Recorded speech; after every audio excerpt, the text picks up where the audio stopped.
اب پتہ نہیں آئندہ زندگی ملے کہ نہ ملے.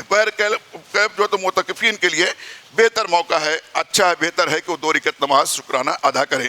اور اس کے بعد ان کو چاہیے کہ زیادہ سے زیادہ وقت مسجد کے جماعت خانے میں ہی گزاریں. مسجد کے جماعت خانے میں ہی گزاریں زیادہ سے زیادہ وقت, بلا شرعی ضرورت کے, بہت شدید ضرورت کے بغیر اس سے بھی باہر نہ نکلیں. بہت ضرورت پڑ جائے تو صحن میں جائیں, ورنہ اس سے بھی بچیں. اور اس وقت میں یوں تو تلاوت قرآن پاک کا پڑھنا بہت فضیلت والا عمل ہے. چاہیے یہ کہ بھلے سے ایک قرآن ہی مگر ختم مکمل کریں, اور ہو سکے تو ترجمے اور تفسیر کے ساتھ پڑھ لیں. کنز الایمان یہاں پر رکھا ہوا ہے, نسخہ کئی, اس کو لے کر کے پڑھیں. ختم کرنا کمال نہیں ہے, بلکہ کچھ باتیں سمجھ لینا کمال ہے. اور ساتھ ہی ساتھ ہر وقت باوضو رہیں. ہر وقت جو ہی وضو کسی وجہ سے ضائع ہو, فوراً جا کے باوضو ہو جائیں. بغیر وضو کے رہیں ہی نہیں مسجد میں, سمجھ جائیں. ہر وقت باوضو رہیں, ہر وقت باوضو رہیں. ہر نماز تکبیر اولیٰ کے ساتھ پہلی صف میں ادا کرنے کی کوشش کریں, اور امام سے قریب. ابھی میں نے دیکھا شاید کچھ بچے معتکفین کے گھر اور کے لوگ ہوں گے, بچے چھوٹے چھوٹے, یہاں 2-3 بچے کھڑے تھے. نہیں, ان بچوں, وہ بچے ٹھیک ہے, سمجھدار بچے ہیں, ابھی بالغ نہیں ہوئے ہیں لیکن سمجھدار ہیں, وہ سب میں کھڑے ہو سکتے ہیں. تو اس کا مطلب ہو سکتے, اس کا مطلب یہ نہیں کہ وہی کھڑے ہوں گے, ان کو کنارے ہی کھڑے ہونا چاہیے. حدیث شریف میں آتا ہے کہ امام سے قریب بڑے سمجھدار, عاقل, بالغ, پڑھے لکھے, تعلیم یافتہ لوگ ہونا چاہیے امام کے قریب. یہ نہیں کہ بچوں کی اجازت ہے کہ بچے بھی کھڑے ہو سکتے ہیں, سمجھدار بچے تو اب بچے جا کے چھینک لیں گے, ایسا یہ غلط ہے. وہ بڑے لوگوں کو چاہیے, امام کو بھی چاہیے کہ ان کو کہے بچے کنارے ہو جاؤ. اور بچوں میری بات سن لو, جس مسجد میں جہاں کے لوگ بھی سن رہے میری بات, اس کا مطلب یہ نہیں کہ جو بالغ بچے یا سمجھدار بچے ہیں وہ سب پہ کھڑے ہوں گے تو نماز ہو جائے گی, اور کوئی ان کے سب منقطع نہیں ہو. ٹھیک ہے, سب منقطع نہیں ہوگی, وہ سمجھدار بچے کھڑے ہو سکتے ہیں, ان کو پکڑ کے باہر جھٹک کے نہیں کرنا چاہیے. کرے بھی پیچھے تو ذرا اچھے انداز میں محبت سے کہ بھائی تم کنارے ہو جاؤ. ورنہ صحیح طریقہ یہ ہے کہ بچے کنارے رہیں. عقل مند, باشعور, پڑھے لکھے, تعلیم یافتہ لوگ وہ امام سے قریب رہیں. خدا نہ خواستہ امام کو کوئی لقمہ لگ گیا, سو ہو گیا, تو بچے کریں گے سو لقمہ دیں گے؟ نہیں دیں گے نا. امام کو کبھی جو ہے تو نیابت کرنے کا موقع ہو گیا, امام کو وضو ٹوٹ گیا, وہ جا رہے ہیں ان کے جگہ پہ دوسرے کسی کو امامت پہ کھڑا کرنا چاہتے ہیں, اب بچے لائن لگا کے کھڑے, کون کھڑا ہوگا وہاں پہ؟ کوئی مسئلہ ہوا تو وہ بچے کیا کریں گے؟ فرمایا اس لیے بڑے لوگ, سمجھدار لوگ, علم والے لوگ امام سے قریب ہونا چاہیے. ایسے لوگ امام کے قریب ہو, بچے نہیں قریب ہونا چاہیے, آگے سب پہ آ کے کھڑے ہو جائیں. ٹھیک ہے, وہ پھر میں بار بار کہتا ہوں کیونکہ ایسی کلپیں بہت چلتے رہتی ہیں, بچوں کے ساتھ ناانصافی ہو رہی ہے. ایک آدمی پیر مار کے باہر کر دیا, ایک آدمی ہاتھ پکڑ کے جھٹک کے باہر کر دیا. ان کو جو ہے تو عقل نہیں ہے, ایسا ہے ویسا. عقل ہے جبھی تو باہر کیا نا اس نے. اور حدیث شریف میں آیا کہ بچوں کو مسجد کے کنارے سے, مسجد کو بچوں سے بچاؤ. ایسے بچے جو شور شرابہ کرے, دوڑے, اچھلے کودے, ان کو مسجد مت آنے دو. ہم کو اس پر عمل کرنا ہے, ہم کو اس کو یہ منسٹر صاحب اور وہ بادشاہ صاحب کا دیکھ کر نہیں کرنا ہے. جو شریعت میں آیا ہے قرآن حدیث پہ اس پر عمل کرنا. بچوں کو کنارے رکھا جائے گا, بچوں کو پیچھے ہی رہنا چاہیے, وہ بیچ میں نہیں گھسنے دینا چاہیے. ہاں, اگر جماعت قائم ہو گئی اور بچہ باشعور ہے تو اس کو جھڑک کر نہیں نکالنا چاہیے. آئندہ دنوں میں سمجھائے بیٹا تو کنارے کھڑے ہو جا کر, اس کو سمجھا کے کر دے.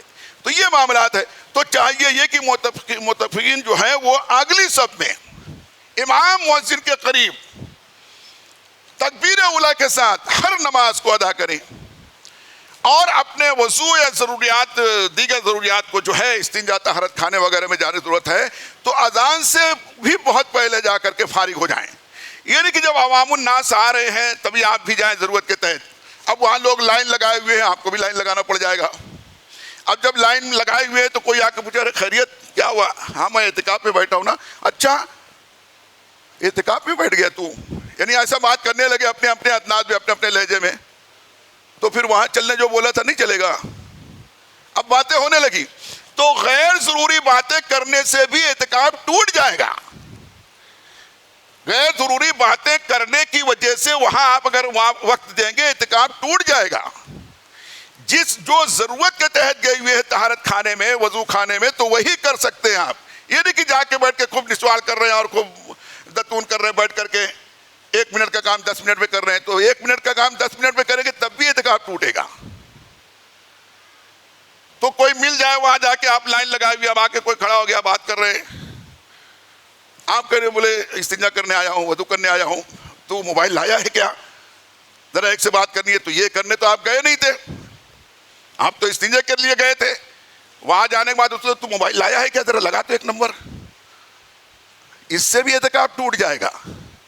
اصل اعتکاف یہ ہے, سن لے, اس کی چھان بین جب مجھ سے سوال کریں گے یا کسی سے تو جواب آئے گا آپ کو انشاءاللہ آپ کے سوال کے مطابق, لیکن اصل اعتکاف یہ ہے جو کام کی اجازت ہے, جس ضرورت سے آپ, جو آپ کے لیے ضروری ہے, جس ضرورت سے آپ گئے ہیں وہی کریں.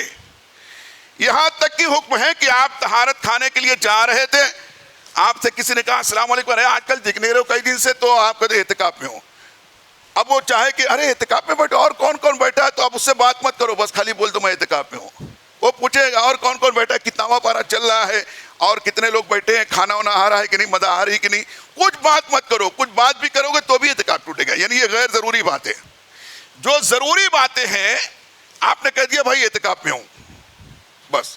یعنی کہ اب طہارت کھانے میں گئے تو کوئی مل گیا ادھر, تو رات میں بیٹھ کے لایا ہے کیا, ذرا 2 پھونک مار لیتا ہوں, تو اس سے بھی جائے گا. اس لیے تو وہ جو ہے, جو ضرورت سے پہلے, اذان سے پہلے جو معتکفین ہیں وہ وضو و طہارت وغیرہ کا جو معاملہ, جو بھی ضرورت ہے اس سے فارغ ہو جائے اور آ کے آگے سب پہ بیٹھ جائے. یوں تو پھر میں کہوں کہ تلاوت قرآن پاک کا پڑھنا, اللہ قرآن پاک فرماتا شہر رمضان الذی انزل فیہ القرآن, کہ بے شک یہ وہ مہینہ ماہ رمضان جس میں اللہ تعالیٰ نے قرآن نازل فرمایا. قرآن کی تلاوت کرنا بہت اس میں بابرکت عمل ہے, مگر تمام لوگوں کے لیے میں یہ بات کہہ دوں, اس کو آپ سن لیں, جہاں تک میری آواز جا رہی ہے ان سے بھی میں کہتا ہوں کہ معتکفین کے لیے بہترین موقع ہے کہ اگر اللہ نہ کرے ان کی قضاء عمری باقی ہے نماز, تو زیادہ سے زیادہ بلکہ ہر وقت جتنا ہو سکے قضاء عمری ادا کرے. جو نمازیں اب سے پہلے چھوٹی رہ گئی, نہیں پڑھ سکے, یہ بہترین موقع ہے. عام دنوں میں موقع نہیں ملتا, آپ مصروف بھی رہتے ہیں, آپ کا طبیعت بھی جو ہے تو آزاد رہتی ہے, مگر یہاں آپ معتکف ہیں, مہمان ہیں اللہ کے گھر میں, تو اس کا فرض پہلے ادا کر دیں جتنا ہو سکے. مثال کے طور پر کوئی آدمی 25 سال کا ہو گیا, 22 سال کا ہو گیا, 30 سال کا ہو گیا, اب 1-2 سال سے نماز پڑھنا شروع کر دیا, 12 سال سے 15 سال سے بالغ ہو گیا تھا, جب سے پڑھتا نہیں تھا, تو اس کی وہ 10-12-15 سال کی نمازیں جو ہے وہ قضا ہیں, وہ اس پر ادا کرنا فرض ہے. بعض علماء نے فرمایا کہ جب تک وہ فرض قضاء عمری کا ادا نہیں کرے گا اس کو نفل کا ثواب نہیں ملے گا. تو پابندی کے ساتھ آپ یوں وہ کر لیں, کیلکولیٹ کر لیں کہ 15 سال کی نماز اگر میری قضا ہے تو 15 سال کی کل نماز اتنی ہوئی, ایک وقت میں جو ہے تو ایک دن میں 5 وقت ہے, 5 وقت میں 20 رکعت ہے, اور جو ہے تو 20 رکعت پھر اس طریقے سے جو ہے 30 دن میں جو ہے تو 600 رکعت ہے. یہ ساری چیزیں آپ سال بھر کا ایسا, پھر 15 سال کا کتنا وہ کر لیں. اب اگر ہو سکے تو آپ اپنے موبائل میں یا ایک چوپڑے میں نوٹ کر لیں کہ اتنے سنہ ہجری اتنے سے جو ہے تو 2005 سے میری نماز قضا تھی, اور 2002 سے یا 2000 سے میری نمازیں قضا تھی, اور اب میں پڑھنا شروع کر دیا ہوں, یا جب سے بھی اب میں یہ پڑھ رہا ہوں. پڑھنے کا اس کا جو ہے تو آسان, یہ میں ابھی آپ کو یہ بتا دے رہا ہوں کہ قضاء عمری پڑھیں, کثرت سے قضاء عمری ادا کریں. اب جب آپ پوچھیں گے کیسے ادا کریں گے تو انشاءاللہ وہ بھی میں موقع کے مناسبت سے وہ میں آپ کو بتاتا چلوں گا. تو بہرکیف تو بہتر یہ ہے قضاء عمری کثرت سے پڑھیں. اور جو ہے جو کوئی بھی دینی بزم قائم ہو, معلوماتی بزم, خالی نعت پڑھنے کی محفل ہو تو اس میں نہیں شریک ہوں گے تو کوئی گناہ بھی نہیں ہوگا, اور وہ ضروری بھی نہیں ہے. نہیں تو بہت سی مسجدوں میں بڑا اعلان ہوتا ہے کہ اعتکاف میں بیٹھا رہے ہیں, اور وہاں کھانے کا انتظام ہے, اور وہاں نہانے کا انتظام ہے, سارا اعلان پہلے سے ہوتا رہتا ہے, ہفتہ 10 دن پہلے سے. اور جب وہاں جا کے دیکھو تو جو گھڑی دیکھو نعت ہی پڑھ رہے ہیں. وہ 4 بندے جمع ہو جائیں گے, نعت پڑھیں گے جھوم جھوم کے. اب وہ نعت پڑھے, لمبے لمبے خواب دکھائیں گے, اب اس میں نعت پڑھ رہے ہیں, وہ میں دیوانے مصطفیٰ ہوں, میرا مرتبہ نہ پوچھو, مجھے دیکھ کر جہنم کو بھی آ گیا پسینہ, سبحان اللہ بولو. تو یہ سب جو ہے وہ خالی سینہ چوڑا کرنے والا کام ہو نہیں. عمل جو کرنا ہم کو، جو ہم یہاں بیٹھے کرنا کیا ہے وہ سکھاؤ. تو عرض یہ کر رہا تھا خالی نعت کی محفل ہوتی رہے گی، اس میں آپ شامل نہیں ہو، کوئی گناہ بھی نہیں ہوگا، کوئی نقصان بھی نہیں ہوگا انشاءاللہ. تو عمل جو کچھ سکھانے پڑھانے، قرآن پڑھنا سکھا رہے ہیں، مسئلے مسائل بتا رہے ہیں، اور اعتکاف کے فضائل و برکات اور اس کے کیسے گزاریں، وہ تمام طریقے اگر بتائے جا رہے ہیں اس میں شامل ہو جائیں، چاہے وہ علماء کرام ہو یا اچھے مبلغین کرام ہو بتا رہے ہیں، تو ان کے پاس بیٹھ کر کے سیکھنے کی کوشش کریں. جس کو جو ہے دعائیں نہیں یاد ہیں، دعائیں معصورہ وہ یاد کر لیں. جس کو تشہد نہیں یاد ہے، تحیاتو نہیں یاد ہے، وہ یاد کر لیں. جن کو دعائے قنوت نہیں یاد ہے، اس کو یاد کر لیں. جن کو دعائے جنازہ نہیں یاد ہے وہ یاد کر لیں، بلکہ جنازے کی پورا طریقہ سیکھ لیں. انشاءاللہ کوئی دن میں بتاؤں گا. تو یہ ساری چیزیں سیکھیں، کیونکہ اس کی زندگی میں ضرورت پڑتے رہتی ہے. آج بہت تیرے لوگ الحمدللہ ہم سارے لوگ پکے کٹر سنی لوگ ہیں. اللہ سلامت رکھے، اسی پر قائم رکھے، اسی پر خاتمہ عطا کرے، ہے نا. پکے سنی لوگ ہیں، مگر ابھی کتنا بڑا مجمع ہے، کوئی سے اس میں اکثر ایسے ہیں کہ ان کو کہہ دو بھائی وہ فاتحہ کر دو. ہاں بہت پاک کے نام کی فاتحہ میں نہیں کرتا، ان سے کرا دو. حافظ جی کو بولو. تو فاتحہ کرنا بھی سیکھ لو. ایک ایک بچہ ہمارا یہ سب سیکھنا چاہیے. دعائے جنازہ پڑھانے کا طریقہ، فاتحہ کرنے کا طریقہ، اذان دینے کا، اذان کے بعد کی دعا، تشہد جو ہے نماز میں پڑھنا واجب ہے، نہیں پڑھیں گے تحیاتو نہیں پڑھیں گے نماز نہیں ہوگی. یہ ساری چیزوں کو سیکھ لو. موقع ہے آج آپ 10 12 15 لوگ بیٹھے ہو، سیکھ لو گے. جب سیکھ کے نکلو گے انشاءاللہ ایک ایک آدمی کو سکھاؤ گے تو کتنی برکتیں اس کی پھیلے گی. اس لیے یہ سب چیزوں کو سیکھو، یہ سب چیزوں کو سیکھو.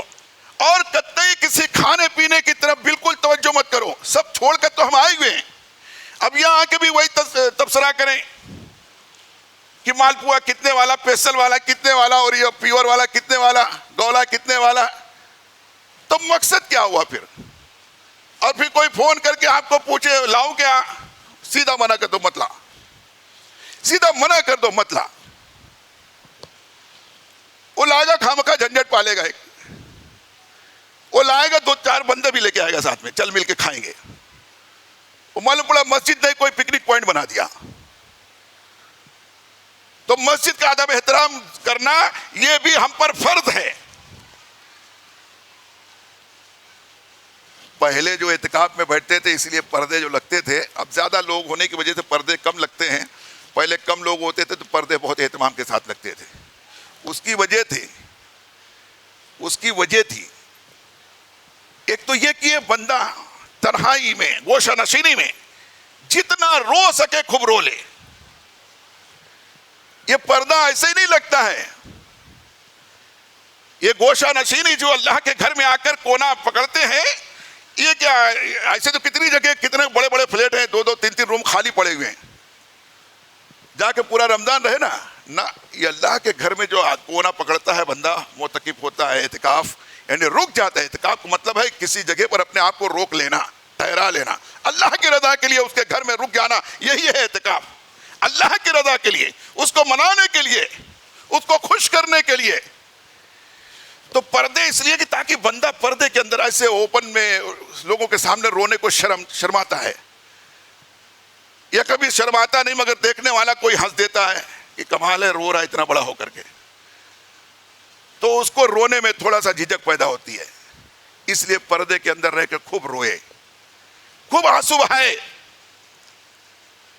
اور اللہ کو راضی کرنے کی کوشش کرے. یہ جتنے گنہگار ہیں سب سے اللہ راضی ہو جائے یہ ضروری نہیں ہے. پورے مجمع میں سے اگر ایک سے راضی ہو گیا تو سب کے نجات کا ذریعہ بن جائے گا. یہ آپ سن لیں. لوگ یہی سوچتے ہیں، پورے مجمع کو ٹارگٹ بناتے ہیں. ایک بندہ راضی کرنے میں کامیاب ہو گیا نا تو اپنے تو خاندان اور کئی پشت کو بخشوا ہی لے گا، بلکہ پورے مجمع کو بھی بخشوانے کے لیے کافی ہو جائے گا. خوب رو کر کے راضی کریں. تو اس وقت میں معاملہ پھر یہی ہوتا ہے کہ یہ سب تو بخشے جانے کے لائق نہیں تھے، مگر یہ جو کہہ رہا ہے ان کے لیے دعا نا، اس کی بات ٹالنے کے لائق نہیں ہے. اس کی وجہ سے سب کو بخش رہا ہوں. تو خوب تنہائی میں. دوسری بات یہ پردہ لگانے کا مقصد کہ نہ تو کسی کے سامنے آ کر کے اس کو بندگی کرنے رونے میں کوئی شرم ہو، اس سے بھی محفوظ ہو جائے، نہ کسی اور کے جو کہ اعتکاف میں نہیں ہے، یا اللہ نے کرے روزہ بھی نہیں ہے، یوں ہی چلے آ رہا ہے اپنا مسجد میں وقتاً فوقتاً پڑھ لیں، اس کا چہرہ بھی مت دیکھو۔ پہلے جو لوگ اعتکاف میں بیٹھتے تھے، آپ لوگ کو شاید جو بزرگ ہیں یہاں پر عمر دراز آپ لوگ جانتے ہوں گے کہ یہ اپنی نظر کو مسجد میں جھکا کے رکھتے تھے جب تک اعتکاف میں رہے، کسی کو دیکھتے بھی نہیں تھے کہ کہیں اس کو دیکھنے سے میرا ذہن نہ بھٹکے۔ یہ کھلکھلا کے ہنس رہا ہے،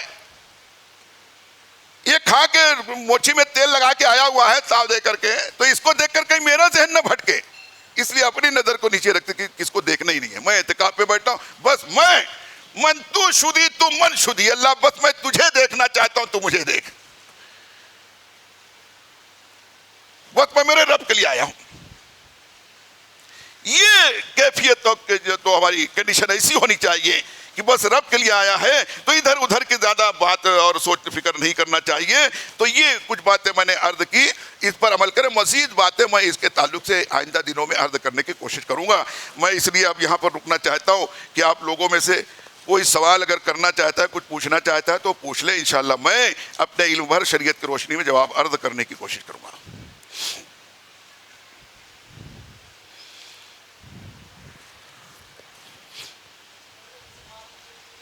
ہاں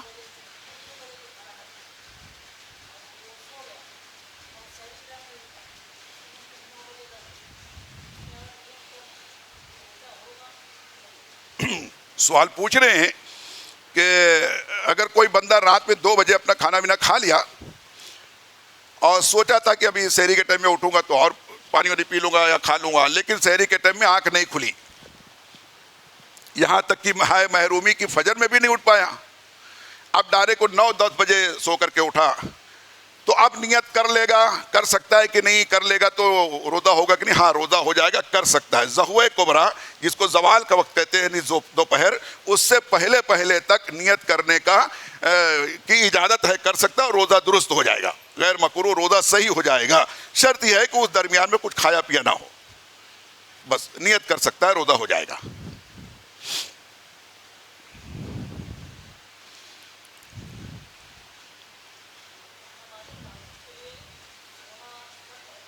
ہاں تہجد کی نماز، یہ میں سوچا تھا عرض کرنے، لیکن وقت کا لحاظ رکھتے ہوئے میں نے مختصر کیا، کل انشاءاللہ میں عرض کروں گا۔ بہرکیف سوال اچھا ہے کہ معتکفین کے لیے تو بہت اچھا ہے، رات بھر جاگنا ضروری نہیں ہے، رات بھر جاگنے سے بہتر یہ ہے کہ سو کر اٹھ کے تہجد پڑھ لو، سمجھ رہے؟ تو تہجد کی نماز پڑھنے کے لیے پوچھ رہے ہیں کہ کیا تہجد کی نماز پڑھنے کے لیے عشاء کی نماز کے بعد سونا شرط ہے؟ ہاں، عشاء کی نماز کے بعد سونا شرط ہے، بھلے سے تھوڑے ہی وقت کے لیے سوئے، اس کے بعد جب اٹھے تب تہجد کی نماز پڑھ سکتا ہے۔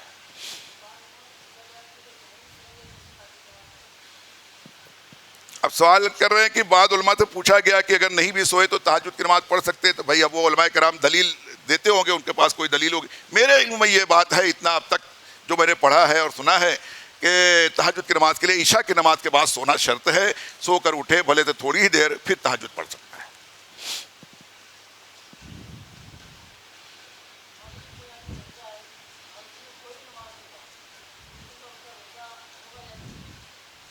سوال پوچھ رہے ہیں کہ کوئی آدمی روزہ تو رکھتا ہے مگر نماز نہیں پڑھتا ہے، کوئی بھی نماز نہیں پڑھتا ہے، تو اس کا روزہ ہوگا کہ نہیں ہوگا؟ روزہ تو ہو جائے گا، روزہ ہو جائے گا۔ اب اس کے قبول ہونے میں وہ اللہ ہی بہتر جانتا ہے، کہ حدیث پاک میں آیا کہ جو روزہ رکھے نماز نہ پڑھے تو اس کا روزہ قبول نہیں ہوگا، ایسا روایتوں میں آیا ہے۔ یہاں تک کہ جو حج کرے اور نماز نہ پڑھے تو اس کا حج بھی قبول نہیں ہوگا۔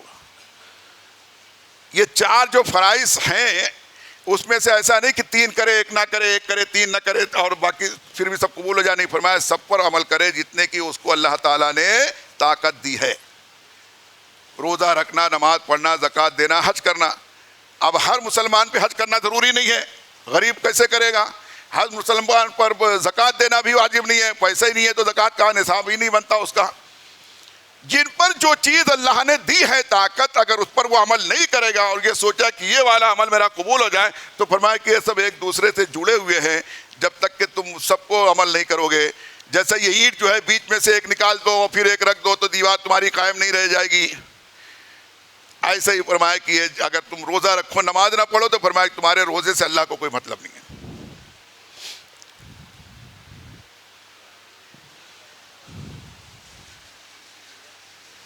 سوال پوچھ رہے ہیں کہ تہجد نماز جو پڑھتے ہیں اس کی نیت کیسے کرے؟ تو وہ نفلی نماز ہے ہمارے آپ کے لیے. نیت کی میں نے 2 رکعت نماز تہجد واسطے اللہ تعالیٰ کے منہ میرے طرف کعبہ شریف کی. اللہ ہو.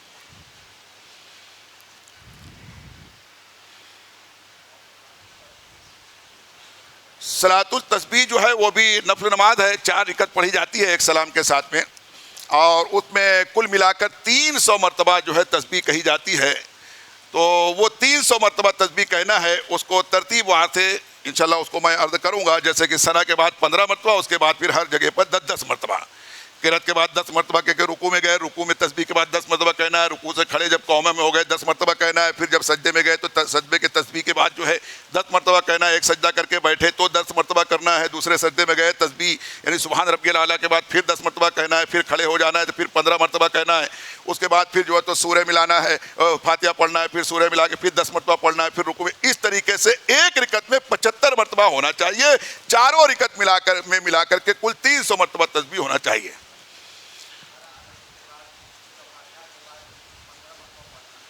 نہیں, سورہ فاتحہ سے پہلے 15 مرتبہ پڑھنا ہے, اس کے بعد سورہ مکمل ہو جانے کے بعد 10 مرتبہ پڑھنا ہے, پھر رکوع میں جانے کے بعد سبحان ربی العظیم کہہ لینے کے بعد 10 مرتبہ کہنا ہے, رکوع سے اٹھ کر جب کھڑے ہوتے ہیں تو پھر 10 مرتبہ کہنا ہے, کہہ کر پھر اب سجدے میں جانا ہے. ہاں, اب 15 مرتبہ پڑھنا ہے, 15 مرتبہ پڑھنا ہے. ہاں, پھر سورہ فاتحہ اور سورہ پڑھنا ہے, پھر 10 مرتبہ پڑھ کر کے پھر رکوع میں جانا ہے. سب سے پہلے جو ہے وہ 15 مرتبہ پڑھنا ہے. اس کا بھی بہترین وقت جو ہے ظہر کے بعد کا وقت ہے. صلاۃ التسبیح پڑھنے کا جو ہے اس کو بہت فضیلت اس کی آئی ہے. حضرت عبداللہ ابن عباس رضی اللہ عنہ روایت فرماتے ہیں کہ نبی علیہ السلام نے ارشاد فرمایا, دیگر صحابہ کرام سے بھی یہ روایتیں ہیں کہ یہ ایسی نماز ہے کہ اس کے پڑھنے والے کو اللہ تعالیٰ اس کے سارے گناہ کو معاف فرما دیتا ہے. اس میں یہ نہیں فرمایا کہ اس کے سارے صغیرہ گناہ یا کبیرہ گناہ, بلکہ چھوٹے بڑے سارے گناہ کے لیے علماء فرماتے ہیں کہ نبی علیہ السلام نے فرمایا کہ معاف فرما دیتا ہے. اور جو ہے تو اس کو فرمایا نبی علیہ السلام نے کہ ہو سکے تو روز پڑھو, ہو سکے تو روزانہ 1 مرتبہ پڑھو, اگر روز نہیں تو کم از کم جو ہے ہفتے میں 1 دن پڑھو, ہفتے میں نہ ہو سکے تو مہینے میں 1 دن پڑھ لیا کرو. فرمایا اگر مہینے میں بھی تم سے نہیں ہو پا رہا ہے, موقع نہیں نکال پا رہے ہو, تو کم از کم سال میں 1 مرتبہ پڑھ لیا کرو. آخر میں نبی علیہ السلام نے فرمایا یہاں تک کہ اگر سال میں بھی نہ ہو سکے تو یاد رکھنا کہ زندگی میں 1 مرتبہ ضرور پڑھ لینا. یہ وہ نماز ہے صلاۃ التسبیح. تو معتکفین کے لیے بہترین موقع ہے کہ اس کو ضرور پڑھیں, اپنے لیے اور کل امت مسلمہ کے لیے خوب دعائیں کریں. کوئی یہ نہ سوچے یار ہم لوگ جوان لوگ ہیں, ہماری دعا کیا. جوانوں کی دعا تو اور اچھی قبول ہوتی ہے, اور قبول ہوتی ہے. بوڑھا آدمی دعا کرتا ہے, بیٹھے بیٹھے کمر دکھ رہی ہے تو اس کی درد کی وجہ سے بھی رونا آ جاتا ہے. جوان کو تو درد وغیرہ نہیں ہو رہے پھر بھی رو رہا ہے, تو اللہ پر مت یہ کیوں رو رہا ہے, یہ بس میرے ہی رضا کے لیے رو رہا ہے, لہذا اس سے راضی ہو جاؤ. تو یہ چند باتیں تھیں. اور کوئی سوال ہے تو آپ پوچھ لیں ورنہ وقت ہو گیا ہے.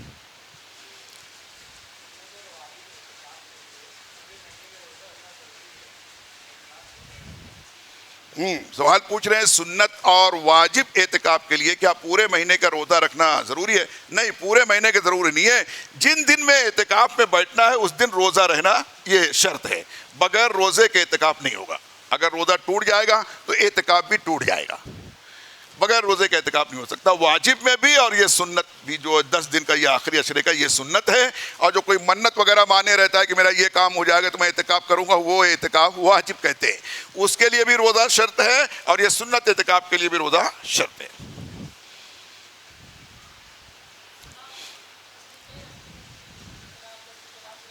ہاں,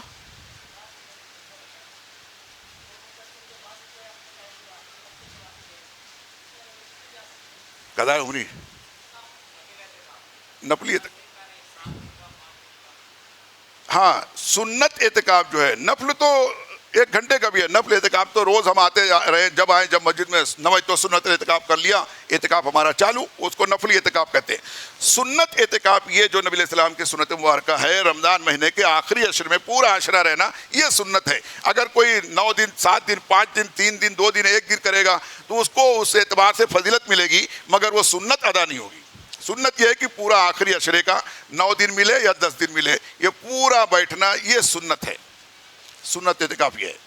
ورنہ ایک دن کا بھی جو رکھا تو حدیث پاک میں آتا ہے کہ جو ایک دن اللہ کی رضا کے لیے اعتکاف میں بیٹھا, ایک دن کا اعتکاف کیا, تو اللہ تعالیٰ اس کو جہنم سے 500 برس کی راہ کے برابر دور فرما دے گا اور اس کے گناہوں کو بخش دے گا. بڑی فضیلتیں آئی ہیں. تو ایک دن, 2 دن, 5 دن بھی بیٹھ سکتے ہیں.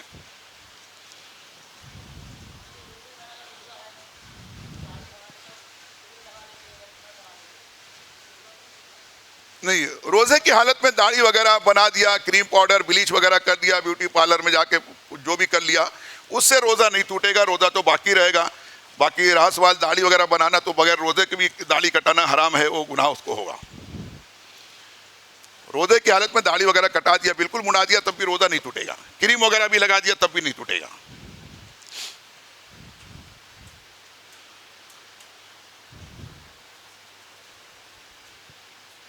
ٹھیک ہے, اللہ تعالی ہم سب کو نیکیوں کی توفیق عطا فرمائے. معتکفین سے گزارش ہے سب کے لیے خوب دعائیں کریں, مسجد کا پورا ادب احترام کا پورا خیال رکھیں, اور اپنا زیادہ وقت جو ہے نماز پڑھنے میں دینے کی کوشش کریں. قرآن شریف پڑھیں تو ہو سکے تو ترجمے والا پڑھنے کی کوشش کریں.